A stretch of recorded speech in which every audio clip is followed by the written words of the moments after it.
మనందరి ముందుకి రాబోతున్నారు పెప్ సెకండ్. So welcome. మనం ఏది చెప్పుకున్నా సరే, ఏం చేసినా సరే, ఎండ్ ఆఫ్ ది డే ఇదిగో వీళ్ళందరూ ఎంటర్టైన్ అవ్వడం. సో వాళ్ళందరూ ఇక్కడ ఉండగా మనం ట్రైలర్ లాంచ్ మనం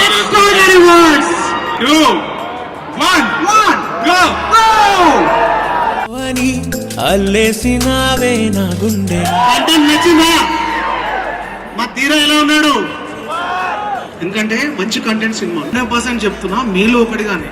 మనోళ్ళు కొత్త కంటెంట్ అయినా కొత్త హీరోలైనా సినిమాని ఎక్కడికో తీసుకువెళ్తున్నారు. అలాగే ఆ హోప్ తోనే we are trying to tell good stories.